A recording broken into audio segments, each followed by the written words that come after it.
si en el caso lo tuvieron. Por ejemplo, en el movimiento del general Colindres. Juan Gregorio Colindres no se ve un cuerpo ideológico que se asemeje al de Sandino, si es que acaso lo tuvo. Es una especie de movimiento reactivo.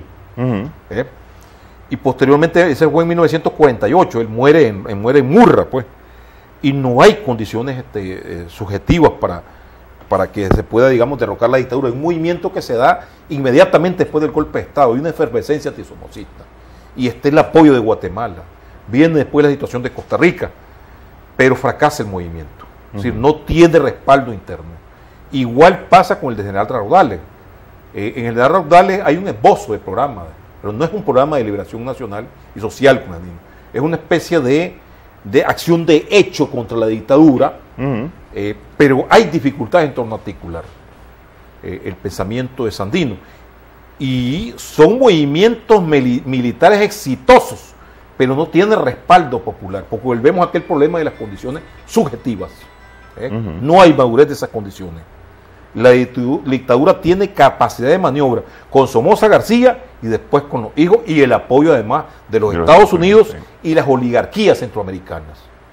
Igual sucede con los movimientos que emergen el 58, llamémosle 61, 62, en donde estos movimientos prácticamente, a pesar de tener algunos de ellos éxitos militares, son prácticamente exterminados o se disuelven. Muy heroicos. Hay hasta push, como el caso de Jinotep y Diriamba, de los conservadores, pero que no tienen un vasto respaldo popular. Aquí haríamos un alto para retroceder. Hay otro tipo de movimiento que no necesariamente se origina a partir de la sombra de Sandino, que todavía la historia, la ciencia, la Academia Nicaragüense tiene una deuda, porque no ha sido estudiado, que inciden en el fortalecimiento de las condiciones subjetivas y en el surgimiento de figuras como Carlos Fonseca Amador. En este caso es la segunda, yo diríamos, Sandino es la primera gran alternativa, pero es aniquilada por el imperialismo y las fuerzas internas. Y el aniquilamiento, el intento de aniquilamiento de la memoria, que es lo peor. Pero paralelo a eso hay un movimiento que proviene de la evolución de las luchas mutuales de sectores de las clases populares, artesanas, y constituyen dos partidos, el Partido Trabajador Nicaragüense en el 31 y en el 44. Son los primeros en divulgar las ideas con grandes limitaciones, de parte de ellos son muy jóvenes, pero divulgan las ideas libertarias del socialismo. No tienen definido un programa en el momento que surge un programa para la toma del poder político. Su visión inicial es reformista. Esta visión revolucionaria evoluciona más allá en los años posteriores, quizás del 57, 59 para adelante con el triunfo de la Revolución Cubana, sobre todo ya en el segundo partido, que es el socialista. Pero el Partido Socialista Nicaragüense, ¿verdad?, que se da a conocer en 1944, ¿verdad?, pero según los historiadores obreros, es en 1939 que surge, en Costa Rica, y que se introduce dentro de un crecimiento de las industrias sustitutivas, los talleres. Es una organización de las clases populares y para las clases populares.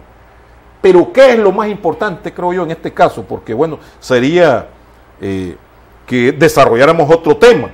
La influencia que tienen la divulgación de las ideas libertarias hasta tornarlas en atractivas para un sector de la juventud. En este caso, para Carlos Fonseca, Silvio Mayorga, Tomás Borges, Noel Guerrero Santiago, podemos mencionar cualquier cantidad, los hermanos Roque, los hermanos Ortega Saavedra. Sí, esa divulgación de las ideas socialistas permite de que se tornen atractivas para un amplio sector de la juventud.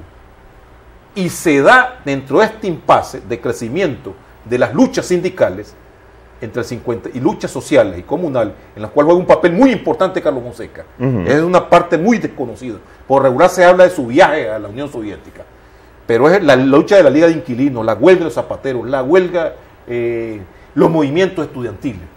Hay un vasto movimiento social que casualmente siguen al golpe que dio Rigoberto López Pérez en 1956. Y este movimiento de Rigoberto López Pérez está asociado a todos estos movimientos nuevos o tienen alguna conexión con la lucha sandinista? Son las nuevas generaciones interviniendo.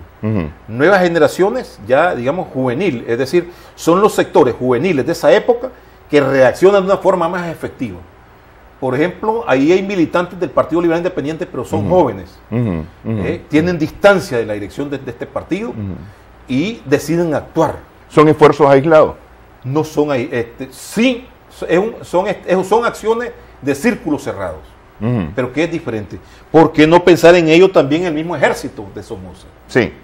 La conspiración de la FAN en 1957, pero venía caminando desde más antes. Son oficiales jóvenes. Carlos Ulloa, Rivas Gómez, Napoleón Villavaca, que reaccionan contra el sistema a su manera. Porque hay la tendencia, bueno, el que no anduvo volando tiro, ya hay que apartarlo. No estaba de acuerdo con la lucha armada. En aquel trabajo que hice sobre el otro lado de la historia, digo, ni se debe minimizar, ni mucho menos ridiculizar. Es la forma de aportar a la lucha contra el sistema. No se le puede pedir a un viejo de 60 años que vaya a volar tiro. Pero tal vez con la palabra, divulgando puntos de vista progresistas, revolucionarios, hizo mucho más aportes que algunos que fueron a volar tiro. Tal vez no para transformar la sociedad, tal vez fueron acciones aventureras. En este caso, ese pensamiento influye sobre Carlos Fonseca y no solamente es algo dormido, sino que hay un constante movimiento. La acción de Rigoberto es una acción de un grupo pequeño, pero que responde a los intereses populares.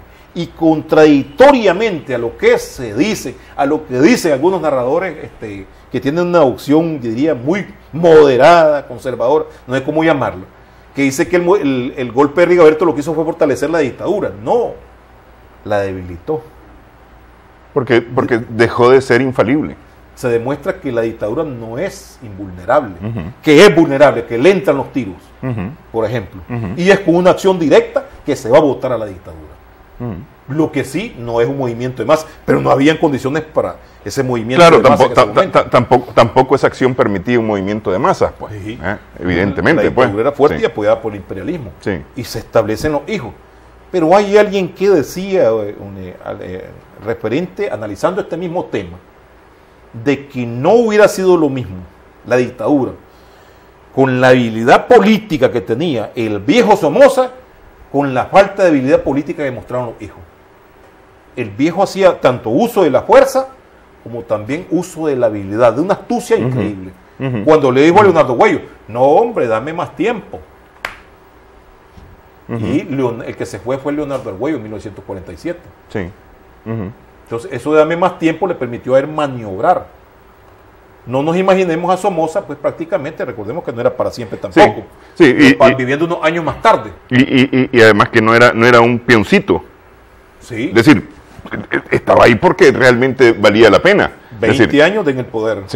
Es decir, Estados Unidos lo tenía ahí porque valía la pena para Estados Unidos. Es decir, era un elemento con suficientes características para ser confiable en ese puesto. Y capacidad de astucia demostrada. Cómo había logrado sortear varias conspiraciones dentro de la misma guardia.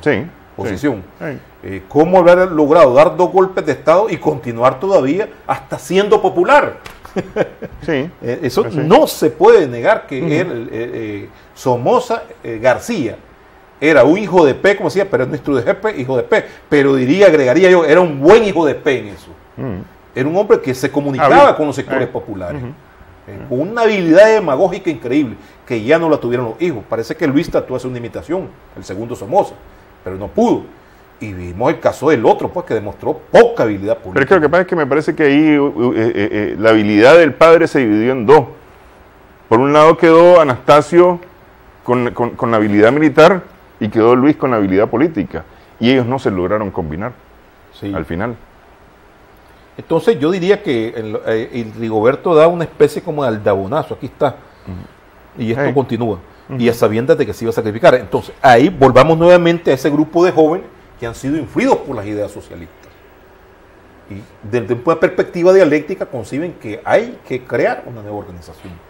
Y que una opción que viene madurando entre 1900, pasan las experiencias de los movimientos guerrilleros que continúan paralelos a ese esfuerzo que realizan este grupo de jóvenes, entre los cuales se encuentran tenemos la tendencia también dentro de la visión sectaria que predomina en nuestra cultura política a obviar al que se fue, al que se quedó, etcétera. Sí. Pero tan objetivo es que se fueron como que en un momento decisivo estuvieron. Así es. Sí. Entonces, en ese caso no se puede omitir a Noel Guerrero Santiago, a Rodolfo Romero y a todos los demás que acompañaron. Carlos era un hombre muy joven y tenía que pasar toda esa experiencia hasta constituirse en el principal dirigente.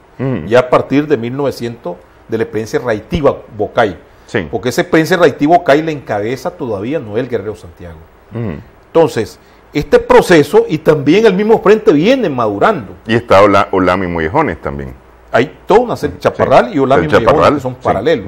Está la olvidada totalmente por el hecho, no hubo quien los reivindicara, no tuvieron padrinos históricos, no sé cómo llamarlo, la guerrilla del San Juan, llamada también la guerrilla de los zapateros porque eran solo zapateros.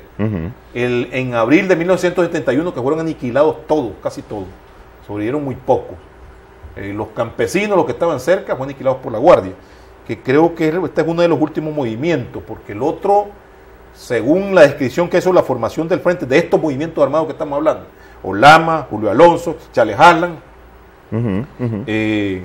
Frente Revolucionario Sandino, Orosí, que es donde viene Leonel Cabezas, todos los ataques a los cuarteles de Jinotep y Iriamba.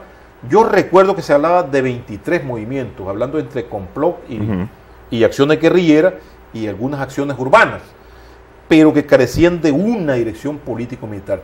Y ese es el mérito que tiene este grupo de jóvenes que adquieren una posición revolucionaria, pero para no perder el hilo de lo que estamos hablando, lo principal es que rescatan la figura de Sandino como no el gran patriota, que era el que se hablaba, desde una perspectiva del liberalismo independiente, del conservatismo, de los socialistas, el patriota y la lucha social. No, también Sandino es rescatado como guerrillero proletario. Sí.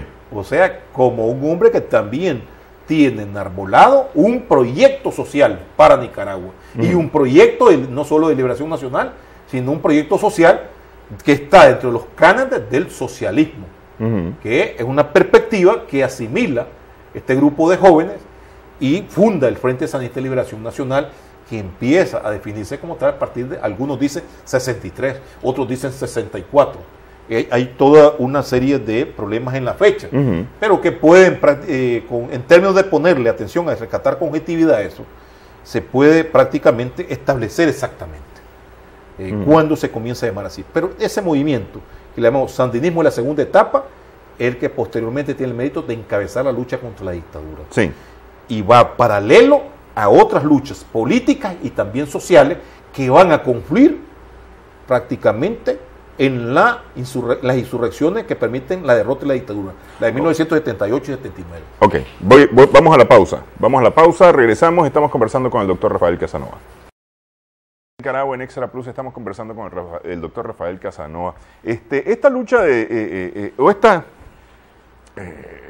rescate de Sandino es el que permite realmente articular una lucha nacional en contra de la dictadura, pero que va mucho más allá de la lucha contra la dictadura, porque es decir, ya va formando, no es solamente votar a la dictadura, es crear un proyecto. Mira, el rescate de Sandino, maestro, es bien difícil.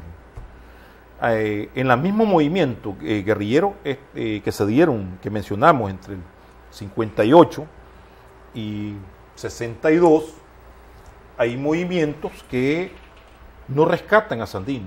O sea, es una lucha más inspirada en el movimiento de liberación nacional antidictatorial, ¿verdad?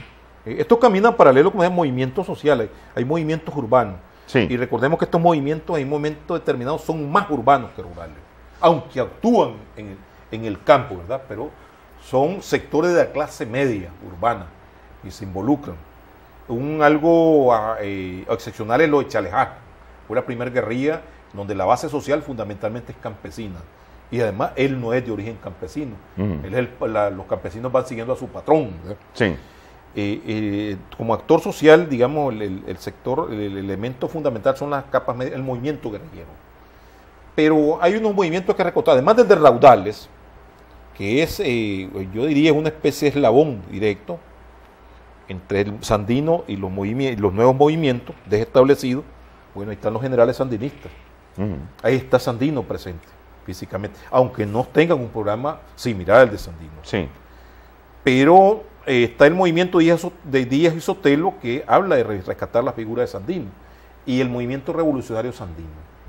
Este es encabezado por los hermanos Martínez Sáenz, Harold y Alejandro, y ahí es donde se involucra Eden Pastora y también otro ribense que es de apellido Avilés. Tienen son gente progresista, no llegan a evolucionar a posiciones netamente revolucionarias como sí lo logra Carlos Fonseca, pero sí en el ámbito nacionalista ellos plantean el rescate de Sandino, y su movimiento hay de todo, hay gente de extracción conservadora, como podemos ver el caso de ese Eden Pastora de esa primera etapa, ¿verdad? Pero sí se rescata la figura de Sandino, aunque no sé cómo queda implícito entre el programa de liberación social de Sandino no lo rescatan como tal, si es que acaso tuvieron un programa, y era un movimiento fuerte, encabezado por los hermanos Martínez Sáenz, y con bastante apoyo popular de Guatemala, Honduras, Costa Rica. Es una forma primaria. Entonces, por ahí hay una historia que no queda claro, porque este grupo hace un último intento en Punta Ñata, que coincide con el grupo con el primer intento que está realizando el Frente Sandinista como Frente de Liberación Nacional.